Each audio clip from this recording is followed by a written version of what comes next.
other thing we had asked was just to share a few mini testimonies. And one of the things that I had thought about was, which Stephanie and Hayden did a great job of showing how it can impact families. But speaking from personal experience, I know that whatever we as parents have as our baggage, in some form is passed on to our children. No matter what it is. It may manifest in a different way, but it will manifest. One of the things we say in CR is that we are as sick as our secrets. So all those things that you're trying to keep secret from everybody and that you are so ashamed of, they'll come back to bite you or your children. I forgot to introduce myself. I'm an incredibly grateful believer in Jesus Christ, and I am celebrating recovery from childhood sexual abuse. I'm still working on lots of issues. I work on shame. I work on self-sufficiency. I work on parenting. And my name is Deborah. I want to share something I was reading this week. Most of us don't have a hard time believing that God's grace is real. We just have a hard time believing that it's really available to us. We know all the reasons why God should pull us out of the game and bench us. All the junk from our yesterdays loom large in our minds when we try to think about what God wants to do through us today.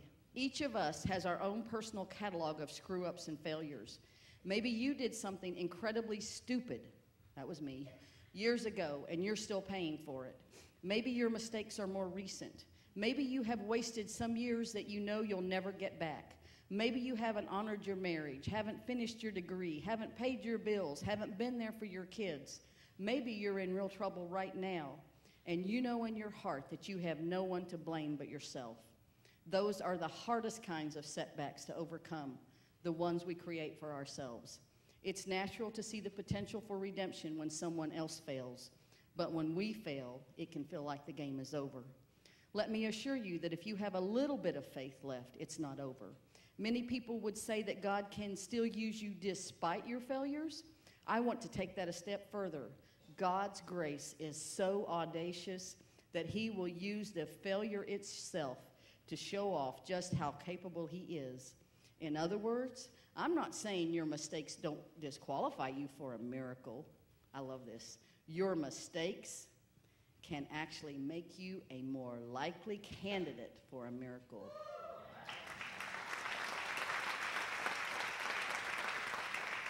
And this is the if you process them God's way. And I am standing here, and by the world's view, I am the most unlikely candidate. My mother got pregnant out of wedlock. She was mentally ill. My father was killed in a bar. I was sexually abused by several different, my stepfather and some other relatives too. I should not be here. I should not. Most of my relatives didn't graduate high school. Most of them are either in jail or addicted to drugs. But by God's grace, God's brought me so far and given me a family and a church family beyond what I could have ever imagined. And my girls, I'm so proud of them. They were willing to come and share a little bit. So we'll start with Madison. Hi, my name is Madison. And Hi, Madison. And I'm a grateful believer in Jesus Christ, and I struggle with anger and codependency. My life journey began where everyone else's does, when I was born. From that very important time until I was 2, I lived with my great-grandparents. Then I was in foster care until I was 3, and then I was lucky to be adopted by a loving couple, Van and Deborah Willis, who are still wonderful and loving parents. I wish I could tell you that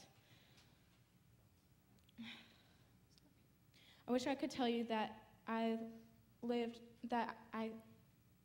happily ever after and that my story ends there, but I can't.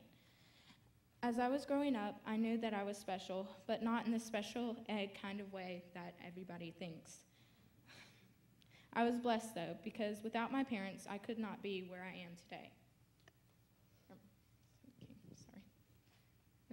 When I was 5, I was able to understand what it meant to be adopted. Many kids would tease me about it and say that I was a special kid.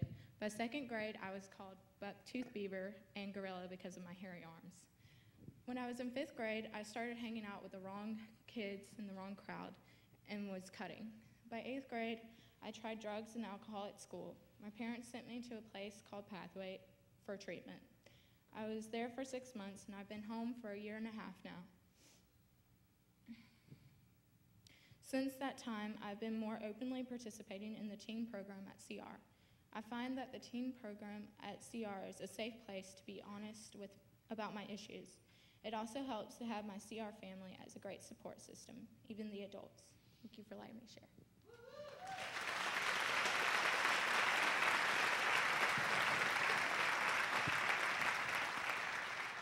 Hi, my name's Morgan, and I'm just struggling with being a teenager. Okay. From the time I was born until I was 5, I lived with my birth mom. We moved from home to home and motel to motel, depending on who her boyfriend was at the time. One of her boyfriends was taking pictures of me and posting them online. I still remember the day when the cops showed up at our hotel room and the tears were streaming down her face. Since I was only 5 at the time, I didn't understand anything. From that day on, for a few years, I was bounced from foster home to foster home. At the age of 7, I went to visit my aunt and grandma in California. They were expecting to adopt me, but I was just too much for them to handle. Then I went to a foster home that was thinking about adopting me, but yet again, I was too much to handle. Then my social worker came to me one day and said, "I think I have a family for you." I was excited about the fact that I might have a family to call my own. When she told me about them, they had everything I could want and more. They had animals, a big sister, a sister my age, a lake house, and they went on Disney cruises. I remember that day that my new mom, Miss Deborah, came to pick me up. I was so excited. I was waiting outside for her to pull up. After she finished talking with the Hernans, she took me home, I met the whole family, and instantly they fell in love with me. From that point on, Miss Deborah became my mom, Mr. Van became my dad, and Madison and Mackenzie became my sisters. I've gone to church for years and to CR for years. I love going to CR because that's where I have most of my friends, and it's a safe place to hang out with them. And for the last few years, I resented the fact that my parents were so strict and overprotective. It was only recently that I really understood the importance of having a godly family. I'm going to finish my sharing by reading a card I wrote to my mom after coming back from the Laguna Beach youth trip. Dear Mom, I just wanted to take time out of the day to remind you that you're very important in my life, and you always will be.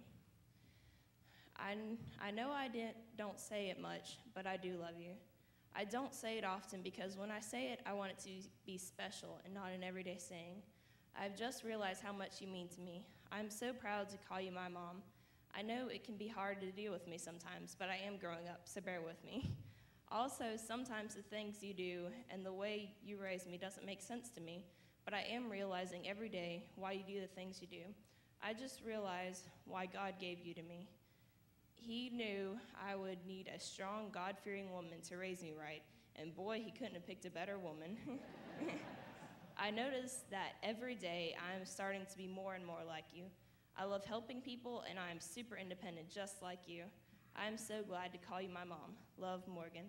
For as long as I can remember, you've given me the best gift of all, the gift of love. I just want to tell you, I love you too.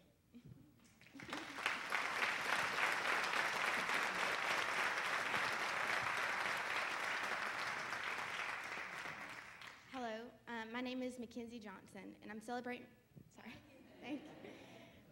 recovery from shame, guilt, past relational hurts, and image issues.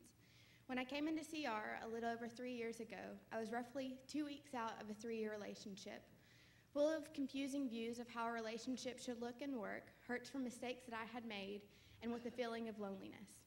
I was immediately provided with a support group to share my current situations, feelings, and concerns. Over time, my heart was filled with love and confidence in a way unexplainable. They pointed me to Jesus. My future husband was also attending CR and dealing with his hurts. Little did we know what God had in store for us. Over time, a relationship grew between us, and from the beginning, we were honest about our past and current issues. I believe CR gave us the peace to know that it was okay. We were accepted and forgiven. We had nothing to hide. God laid an honest foundation for us from the beginning, and it's held strong throughout. I was also dealing with a vicious eating disorder that had haunted me for roughly 4 or 5 years. I was open with my CR family and Adam about it. They couldn't heal me of my poor image and contorted view of myself, but they could lead me to Christ, who could and who did.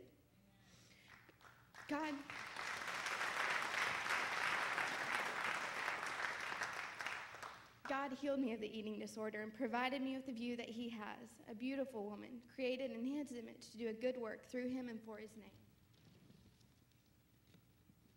It wasn't always easy, and I failed many times, but they were there when that happened. As a result of all the healing of my life, my relationships with my family have grown stronger and stronger over time. My parents know me like I never thought or hoped that they would. I have such a close, unique, and beautiful relationship with my mom and dad. My sisters are 2 of my closest friends, and they also know me fully, and that I love them and that I'm here for them. I'm able to be here because I'm healed. You see, there are no secrets from my past that can haunt me from pursuing a closer relationship with the ones that I love the most and with God. The CR family was there for me through my courtship with Adam, our wedding festivities, and now during our marriage. We have a place where we can be honest about our issues that we go through, no matter how big or how small. I'm looking forward to having my children go to CR and to learn and grow and hopefully not make the same mistakes that I did. Nonetheless, they will know that they are loved by such an amazing group of people. To my CR family, I love you so much.